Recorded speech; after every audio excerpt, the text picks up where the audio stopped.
Hello YouTube, this is Morgan, Airspeed Prime here at my next Airspeed Reads Naruto video. This one is going to be my kind of review of Naruto Part 1. So I've already done the first 27 volume reviews and we're just about to go into the Shippuden or post-Timeskip stuff. So I just wanted to do this video kind of in between where I just kind of reflect on all of Part 1 now that I've read it pretty much for the first time in the manga.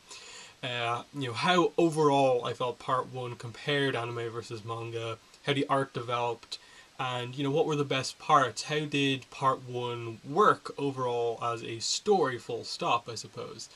So let's just start off with the kind of book. Let's start off with the kind of way I've been doing it. So if you've watched the previous videos, you know that I've used the 3-in-1 editions for the first 27 volumes, and then I'm going to be doing single volumes for 28 onwards.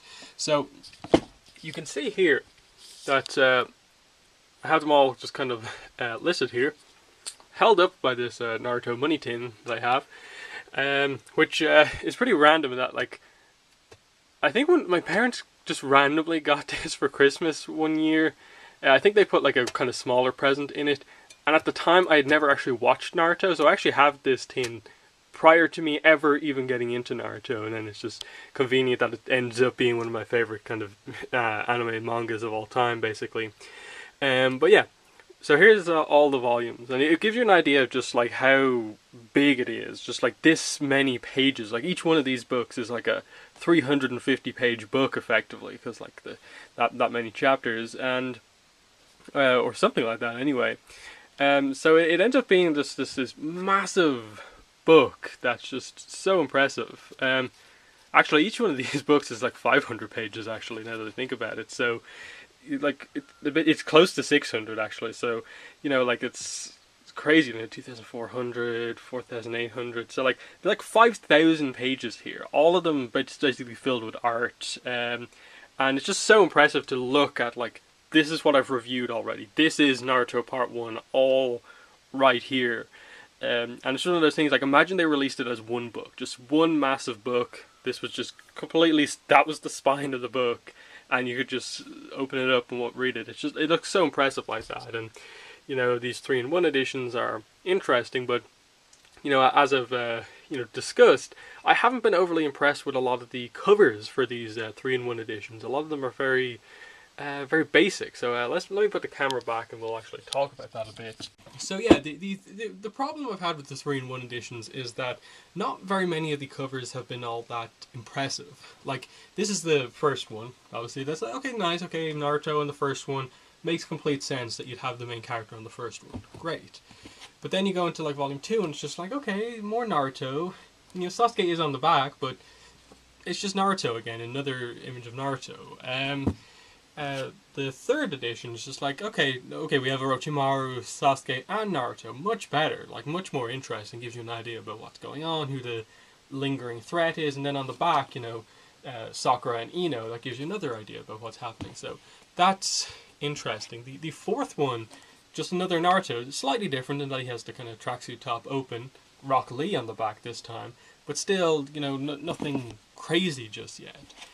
This is probably one of my favourite ones in that there's just a little bit more going on. You have Gaara, Sasuke, Naruto, and Ninja Toad on the cover, and then Sasuke in his kind of different outfit on the back.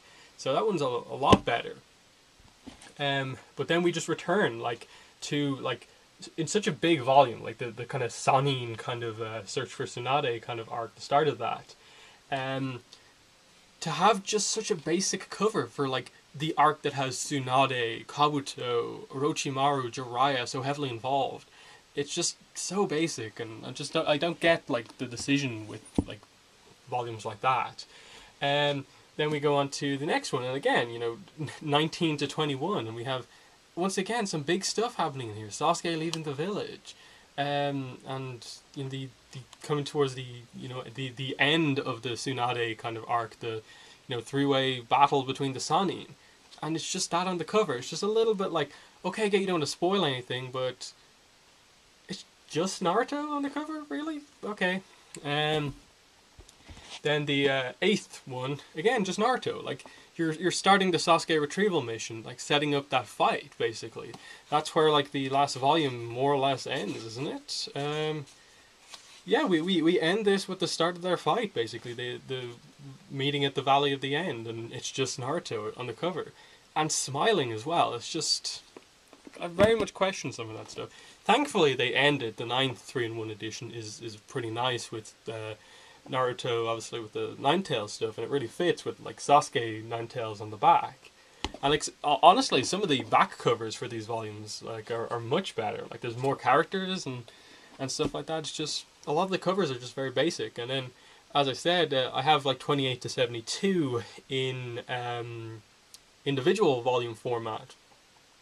So I don't own the 3-in-1 editions for like the rest of the series, but from what I've seen, looking at them in stores and stuff like that, it's just kind of Shippuden era Naruto design once again, just in these slightly different positions. Again, there's one or two of them that are like really interesting, but for the most part, the other 3-in-1 editions are just Naruto once again. So it's definitely a weird one for me, but.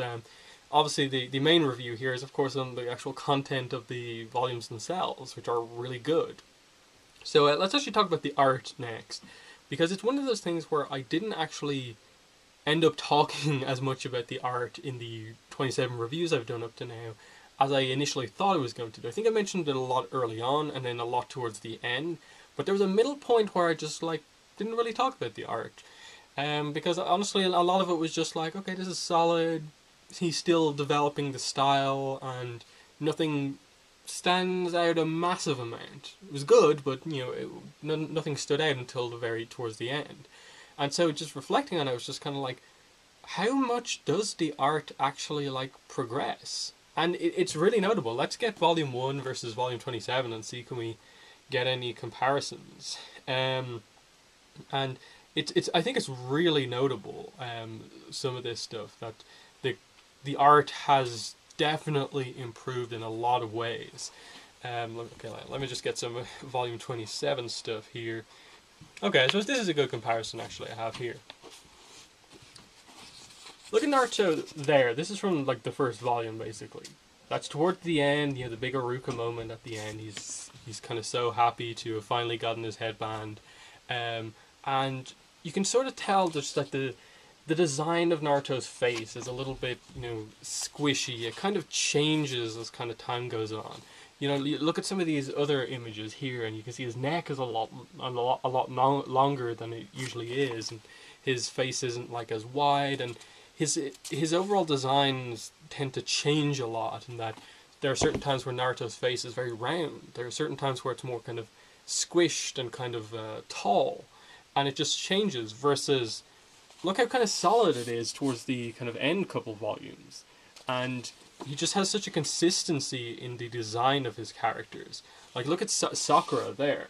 She looks, so clean and such a solid design.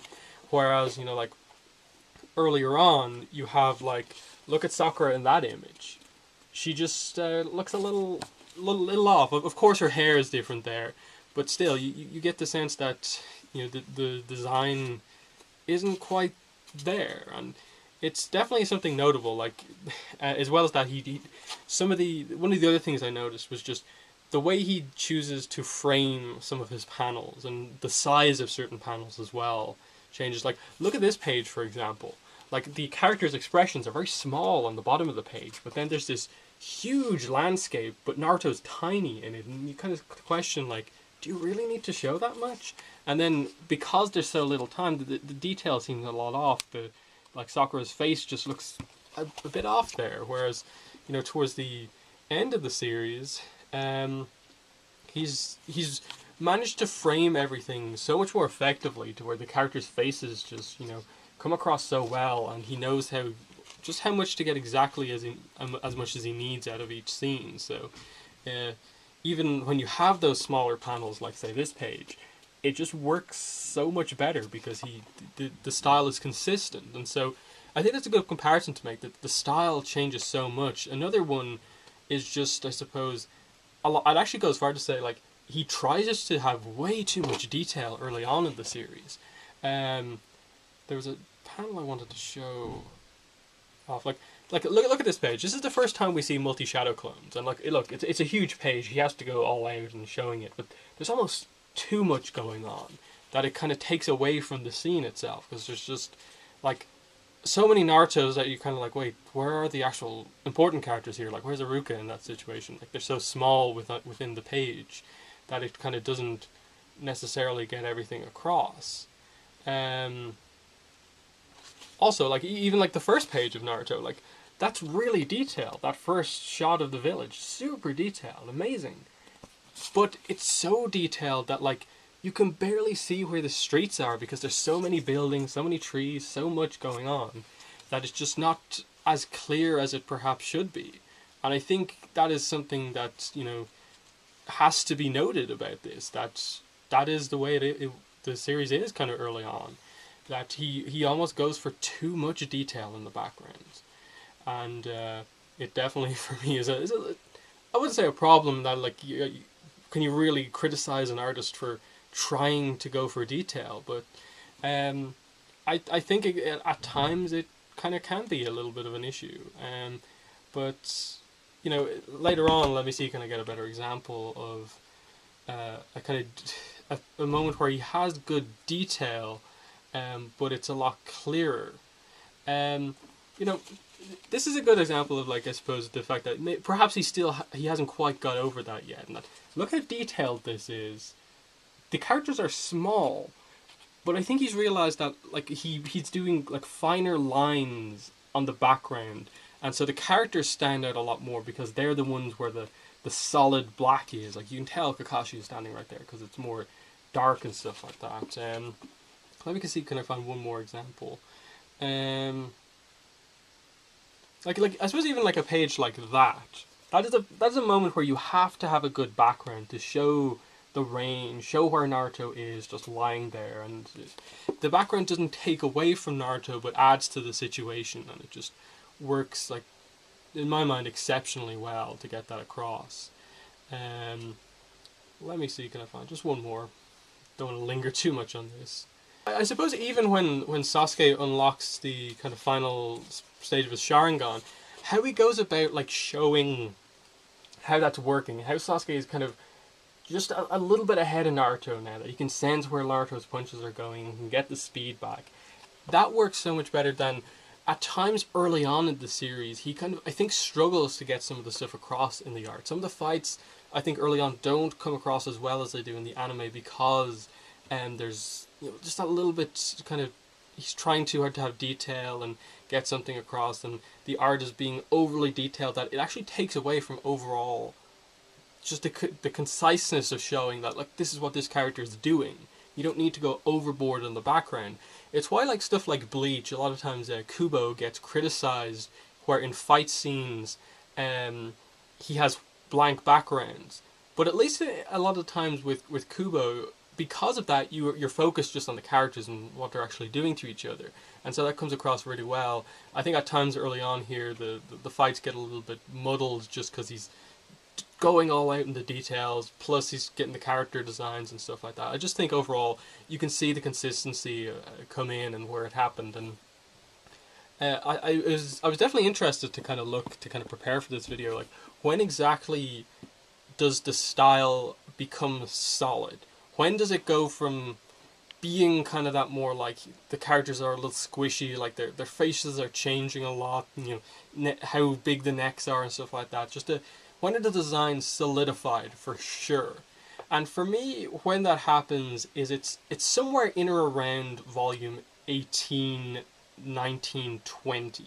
It takes a good bit into part 1 for this to happen, because there are still moments, you know, where, like, in, like, volume 17 and stuff like that, where it still comes across a little bit inconsistent, but overall still quite good. But then there just hits a point where the art just gets so solid towards the end, and it's just really well done. Let me see, can I kind of highlight this? You know, I suppose it is in or around, you know, what's the last one in this? Volume 18 is the last one here. And it just, the art just looks really, really solid here. It doesn't feel like anything's off, and it just continues to solidify until basically all of the volumes in the 20s, in my mind. The art is really good, and then it's just amazing for the last kind of final run. So I'm definitely interested as a kind of I go through the next couple of volumes to see how he kind of adapts to being like, oh wait, I need new character designs for every character, like older, and then keeping those consistent, but also keeping the backgrounds consistent with these new character designs, like how that actually goes about. So that's going to be pretty exciting coming up. Okay, so I'm just going to, I suppose, end this kind of overview with basically some final thoughts on Naruto Part 1. I'm not going to go crazy in depth because obviously I've reviewed each individual volume. There's 27 previous videos in this series. Like I've covered a little bit of everything. But overall, like all 27 volumes, all of Naruto Part 1, how is it? I think it's really well done. It's very clearly like set up for the second half of the series to be even better. In that I would definitely cite the Akatsuki being introduced first with Itachi and Kisame, the reveal that Orochimaru was previously in that organization, and then I think in like one of the last volumes, like getting properly introduced to the other members of the Akatsuki and like them revealing that their ultimate goal is not just to get Naruto, but it's also to get the other tailed beasts, revealing to us that there are actually 9 of them. And so, wait, if Naruto has 1, that means there are 8 others. Like, are they in people, or are they separate beasts, rampaging around at certain parts of the world? It presents a little bit of a mystery about how does that actually work. Are they all like Naruto, where they have them inside them, or what? And then, just in general, like Itachi and Kisame came across as so threatening as part of this organization. And then setting up that there's all these other characters who are villains on that level, equals in that organization, that are going to be super threatening. So it kind of says like, okay, Orochimaru is the villain we know the most, and he's super threatening. And he's only going to get more powerful as he trains Sasuke and potentially tries to take over Sasuke's body. But we know he's not unbeatable because Hiruzen, even though he was really old, was able to do stuff to Orochimaru. And if Orochimaru kind of left this Akatsuki organization, how did that exactly go down? So you've set up a lot of villains already that have the potential to almost eclipse Orochimaru. So I really like the way that Part 1 is like, look, this was the early stages of the series. We've only really had one main villain. And then when you think about it, there hasn't been that many villains overall.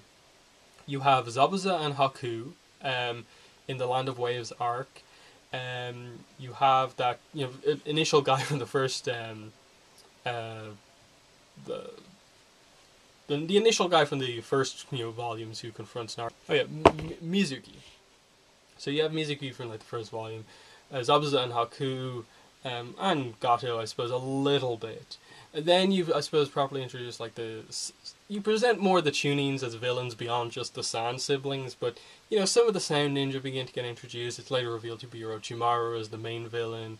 You get those initial Sound Ninja there as kind of primarily enemies, but primarily Gaara, Tamari, and Konkuro as like the villains, and a lot of characters kind of get taken out here and there. You present some of our heroes initially as antagonistic, but not really villains, like Neji and Naruto is a big conflict, but it's never to the point where you think Neji is a villain. He's just, kind of conflicted about a lot of things. And then it's basically Orochimaru, the Sound Ninja 4, Kimamaru later on, and then obviously Sasuke kind of turning over to that side, and Kabuto, of course, as well. So you have some key kind of characters here, but by the end of the series, at least the first 27 volumes, Orochimaru is still out there, though he's kind of currently injured, like kind of not fully kind of fit, but he's getting used to his new body and will soon be back to, I suppose, more or less kind of full power. Kabuto is still out there, of course. You have the little bit of the Akatsuki that we know, but like the Sand siblings are on the Leaf Village's side now. They're good characters, so you've set them up. They're like, oh, we're maybe going to get to learn more about them now that they're kind of more positive on that side of things. And then I suppose the most interesting thing is going to be like Sasuke going into the next part of the series. Like, he is now on that side of things, but the reason he's gone over is not to become a villain. It's to gain power, and the only way he sees as getting power is by learning from a villain. But he himself is not directly becoming that. He's only gaining power to get revenge against Itachi, and then after that he's basically fine with that being all he does with his life, that he doesn't mind if Orochimaru takes over after that point. But obviously, we'll see when we get to that point what exactly happens. So it's just really interesting the way the overall series kind of ends up playing out, and the villains are probably the main thing that kind of make the series bigger going into the next part, and that the setup at the end is that like Orochimaru can't take over Sasuke for another like 3 years, and in that time the Akatsuki are going to have 3 years to grow and properly prepare to take out and get the other tail beasts. And then, reflecting overall on part one, what was the plot about then? Really, it's about setting up the friendship of Team 7. It's setting up primarily Naruto and Sasuke, but also the importance of both of these characters to Sakura. And so having the part one end with all of them going off to train with different members of the legendary Sannin. Naruto with Jiraiya, they're leaving the Leaf Village to travel. Sakura staying in the village to train with Tsunade, who's the fifth Hokage, of course, and then Orochimaru, who's already left the Leaf Village and is kind of a rogue ninja himself. Sasuke's gone rogue to train with him to gain power. So it's very interesting, the kind of duality, the symbolism there of our team of three all training with the three legendary characters. So that works really well. And then, of course, just the impact that has. You've seen these characters come together as a team at the start. The friendships really form to the point where you've seen all of these characters really put themselves on the line for each other. Sakura has shown that she's brave at certain points. Naruto, of course.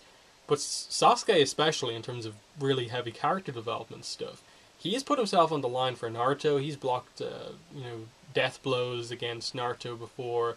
He's put himself on the line for the team. And so you sort of saw through him a little bit in the final fight that he was kind of lying a little bit about that sort of stuff. And in the end was forced to admit that, no, look, you are my best friend. And because of that, that's why I have to kill you. That's why this fight between us is so important to help me gain power. And just how he's willing to put that all aside because of how tragic what happened to him was and how big of an impact what Itachi did to him has on him, and how that's all he really cares about going forward. So that was really well done, the whole just gradual development of Sasuke. Because in reality, there's a lot of times where Sasuke is kind of just out of action. Like, he gets injured at the end of the Chunin exam arc fighting Gaara. He's not really involved for the entire Search for Tsunade arc. And then, obviously, the start of the Sasuke retrieval mission, he's out of action for another while he's just in that box. So, there's a good, 6 volumes where he's just not really there at all. But they still managed to develop him enough where, just Naruto caring about him means so much. And so when you get to the end and the volumes end with Naruto versus Sasuke, obviously both fighting for different reasons, Naruto to bring him back from darkness, and then Sasuke to initially kill Naruto to get the Mangekyo Sharingan. But the way the final blow pans out, they completely set up that this fight still has to happen again, that Sasuke hasn't decided to fully kill Naruto. He had a chance to in that final blow, but chose not to, and just delivered a strong blow, but not a killing blow, because he didn't go for the kind of penetration blow with his kind of fingernails. He just kind of punched him in the end, really. And then Naruto didn't even go to really damage Sasuke with his final blow. He just scratched Sasuke's forehead protector and proved to Sasuke that he could do it. So there's still more to come with that, and I thought that was just masterfully done, that even though Naruto lost the battle, he lost it because he specifically chose not to attack Sasuke, but proved to him with the whole attack against the forehead protector. So I'm pretty much going to end it there. Part 1 was really well done. The art eventually became really solid. And then the story, just the way it panned out, was just really well done. How they built it with initial introduction, our first mission, which became bigger than it was, the big Chunin exam arc, which gave us some of the biggest moments with the death of the third Hokage, Orochimaru's attack, and then the gradual turnaround of the Sand siblings who came back during the Sasuke retrieval arc, and then a lot of our other Konoha ninjas really getting to prove themselves in the Chunin exams, and then also fighting for Sasuke against the Sound Ninja in that arc. So it just really progressed quite nicely, I thought, but there's still much more to come, and overall I'd say I do prefer the part 2 stuff to the part 1 stuff, as good as this is. But we'll get to that when we get to it.